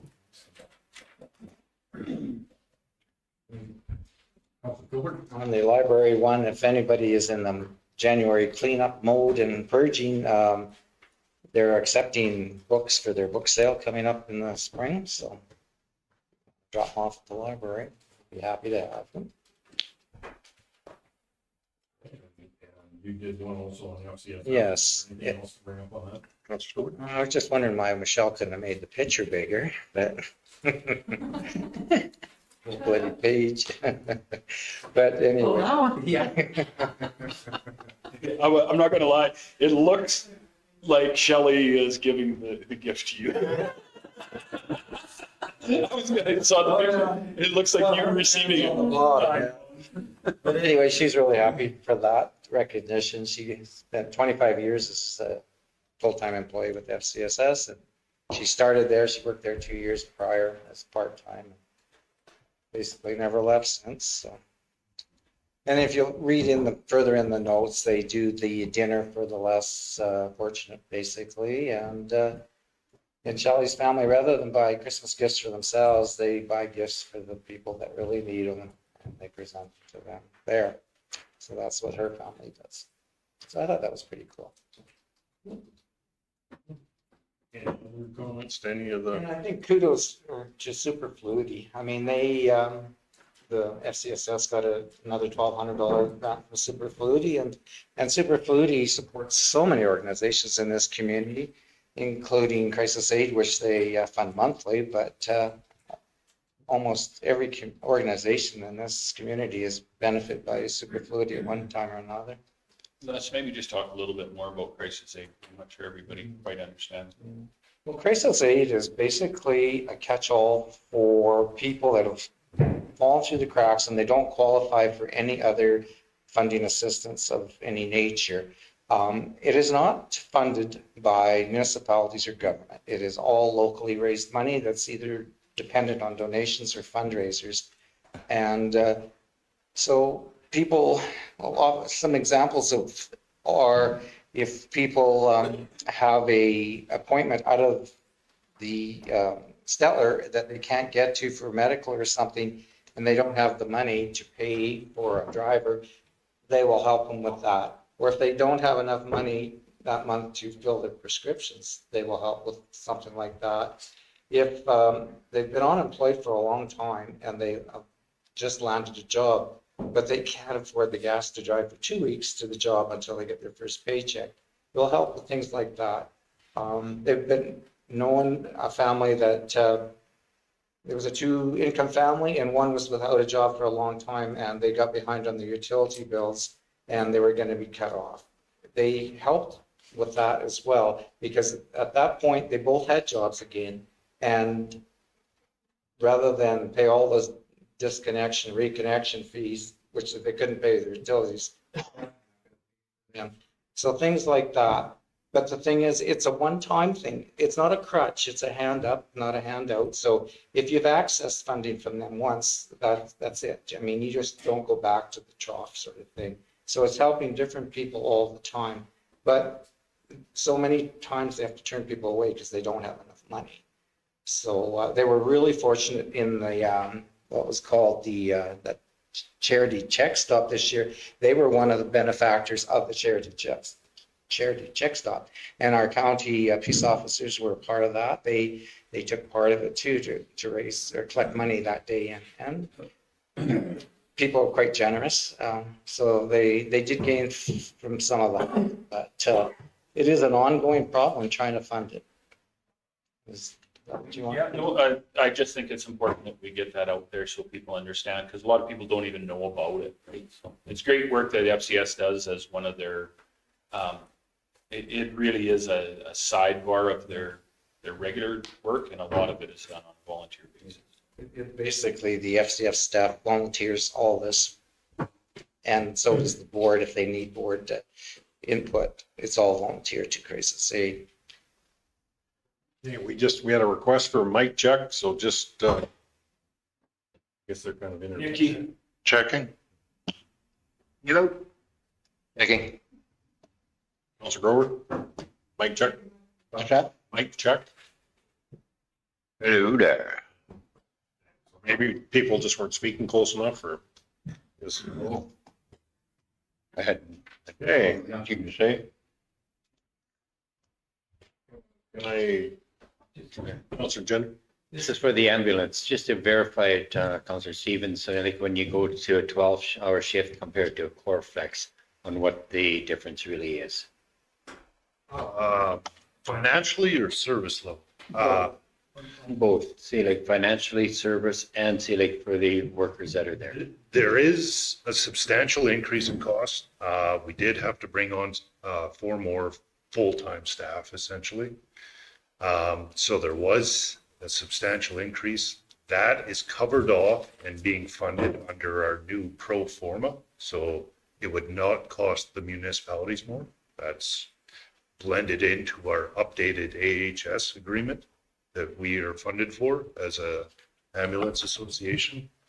And the level of service has went up substantially in the sense that they are on full-time at the ready unless they're on a call. It's not like under the core flex, you could be on call for 4 days straight essentially, and you could leave, you had to respond within 8 minutes, but you were kind of in limbo as to how quick the response would be. So it is a drastically improved response time for that second ambulance and readiness. And also on the staff side, I believe this is going to result in a lot less burnout and a lot higher employee satisfaction as well, working to a conventional shift that gives them a far better work-life balance than being away from home for 4 days straight. To give you an example, we had one employee, casual, lived just a couple miles outside of town. He couldn't do core flex. To do core flex, he couldn't go home, despite it being within a few miles of the office. If he picked up a core flex shift, he didn't see his family for 4 days. He couldn't go home. So it's making a huge difference to the staff, and they're quite excited about it. It's basically putting it to where AHS's service was moved to, is it not? As far as maybe not the level of service, but the employee. In many locations, yeah, the AHS had already gotten rid of core flex, particularly where they're doing the hiring. And of course, we were struggling to compete with those. We were competing for the same pool of qualified candidates. So yeah, it certainly was a huge win.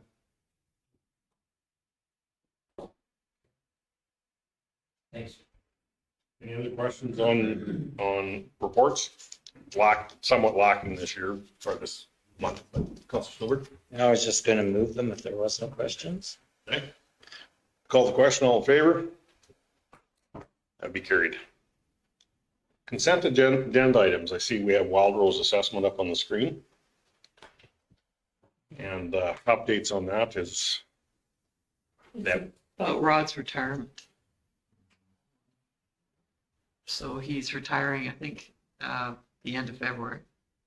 He's been with us for a long time, done a great job, so just wanted. He wrote this letter, just thought it was something that county needed to see. Councilor Stevens and Councilor Stewart. Question to administration. You feel comfortable with the replacement or succession planning that Wild Rose has in place? Yeah. Wild Rose is really good about kind of assigning assessors. Rod's been ours forever, but the one that's replacing him has been working with Anoka County. A lot of similarities there, so I feel very comfortable transitioning over. Councilor Stewart. And do we start assign sort of a long-term contract with Wild Rose, like a We do, I think 4-year terms. 4 terms? And where are we at in that 4 year? I think we're at the end of year 2 or 3, so it's probably coming up.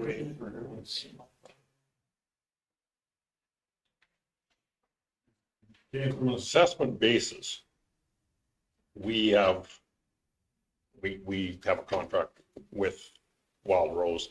Other municipalities have their own assessment on staff. There's some, like the bigger ones definitely do. Cypress does, for sure. Yeah, I mean, it's your choice. We used to have our own assessor.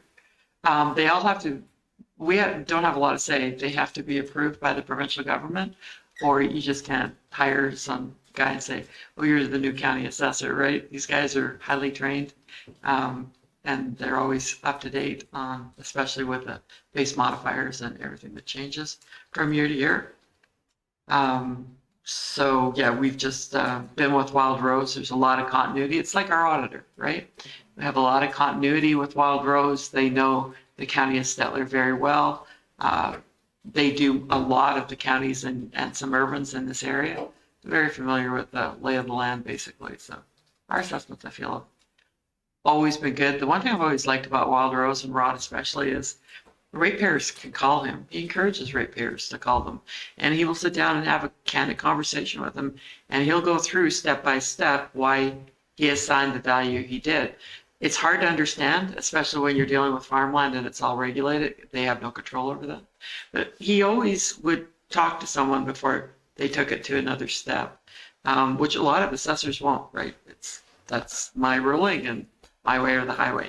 Rod was always really open and great. He comes to me and we've had quite a few discussions about a value he's placed on certain property in the area, which we may feel is too high or too low, but we'll reason it out. And this assessor, like, they know that that's the expectation is there also? Yes. Okay. And we haven't worked exclusively with Rod. We've had great interaction with a lot of their assessors in their office. So this isn't a stark, sudden change to us. Rod's been less frequent around these parts more and more over the last few years.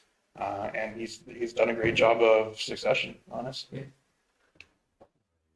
I really like, given how emotional and contentious taxes and assessments can be for some people, I like the credibility that third party brings in. So I appreciate that. And there was last year, speaking of Rod and the job that Wild Rose does, last year there was a cluster of people that felt that their assessment was too high. And they brought in an assessor of their own to do reassess. It was either 6 or 8 properties. And in the end, there was a discrepancy on 2 that this other party thought were Rod had assessed slightly higher, but turns out on the average, the other 6 were below. So it How'd that work out for you? the narrative shifted pretty quickly once this third party came back and, oh, this was pretty close. And there was 2 that they felt were a touch high and the other 6 went the other way. So no, it definitely changed the narrative that there was any gouging in assessments. Yeah, and Wild Rose has an excellent reputation in a lot of the courses that assessors or tax clerks will go to. They're teaching them, so that says a lot right there. And Mr. Chairman, and that's for me too. The one thing I always appreciated about Rod was his ability and willingness to, as assessors, they don't get all the information all the time. And anybody that's done the assessment review board will figure that out very quickly, that information is key and having all the information makes the difference. So when you actually, he gets new information, he's willing to change too. It's not always, this is hardcore. Explain to me why you feel this and I'll explain to you why. And if there's some discrepancy, he changes. And I thoroughly appreciated that about him. So hopefully the new guy is the same. We'll go through all and then accept. Okay. Clearview Public Schools winter road maintenance. It's gratitude for just what we talked about earlier this morning. The conversations you're having, are we seeing the same thing from the Catholic? Yeah, absolutely. Yeah, we've got, I'm the East Central Catholic School Division contracts their busing for the local school. out to Prairie bus lines. We talk directly with the bus drivers in this area as well. We do have contacts with Prairie bus lines. Open conversations on a weekly basis, just in the passing, whatever, allows for us to understand a little more what they're seeing out there and being able to take care of it in a timely manner. So it's good. Minister of Municipal Affairs, Mr. McGyver, wished us a Merry Christmas.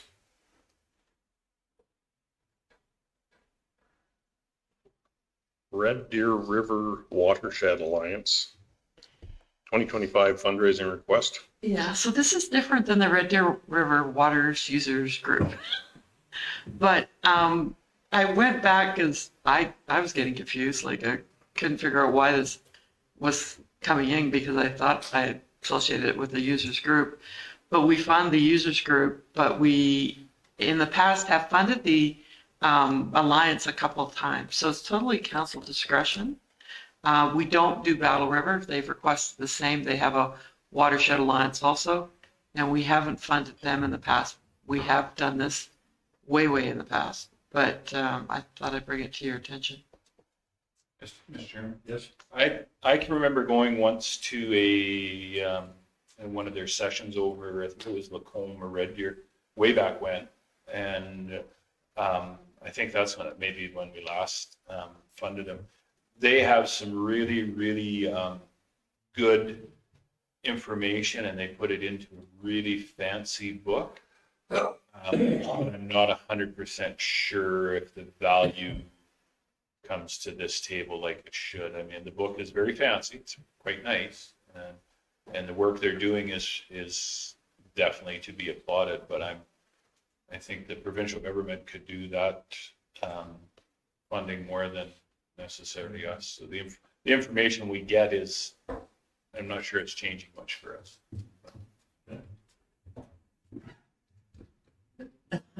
12.5 County of Stettler request Town of Stettler for joint meeting.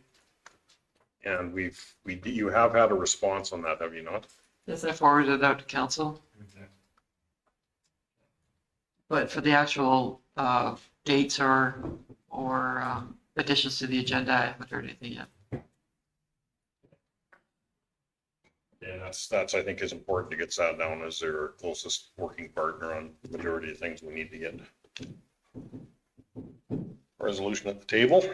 Okay, 12.6 County of Stettler. That was an addition, withdrawal from FCM membership. Additions package, page 9. Mr. Chairman, I sent the request out because actually I had a counselor from another area reach out to me and said that it was very fine letter, well written, and they muchly agreed with us. So it sounds like there'll be a few others that are following suit. So I got a similar phone call. I think Beaver County is going to be following suit with us on this. That's a great letter. I thought the letter was incredibly well written. It hit the nail on the head perfectly. And that was the last of our consent agenda items. I'll get you a receipt for information on that. Call the question, all in favor? That would be carried. And we have an in-camera session, 13.1 solar project update, FOIP section 23, local public body confidences. So that will just be staff, and thank you, Lennon.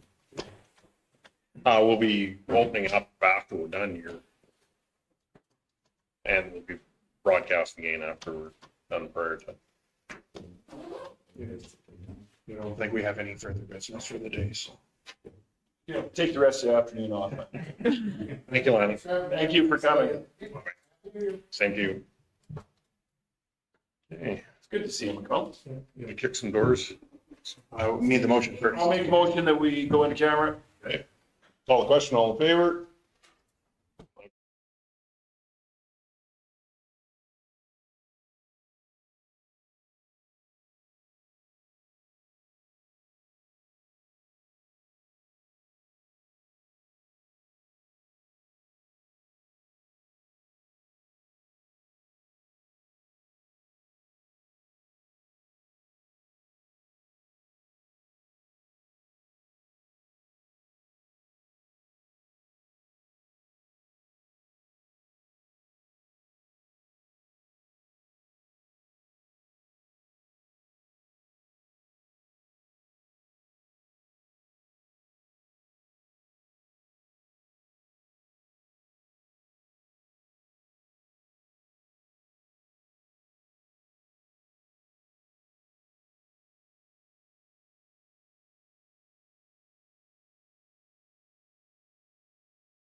the Thursday after ASB, the night before is the banquet.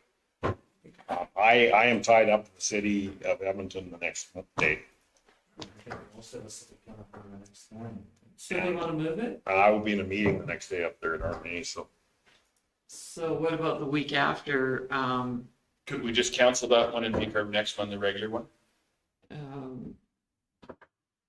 Yeah, Yeah, we just need to do it by motion. I'll make a motion that our next, Be February 12th. be February 12th. Okay, because the committee, we had never changed it the other, anyways, okay. Call the question, all in favor? Do you need a motion to cancel the committee of the whole? we did that You when already you, had that motion. yeah. From all committees. We'll just begin our, Set in February. Yeah. Okay. And then we've got one last motion. Councilor McKay. Please. Okay, call the question, all in favor? Thank you.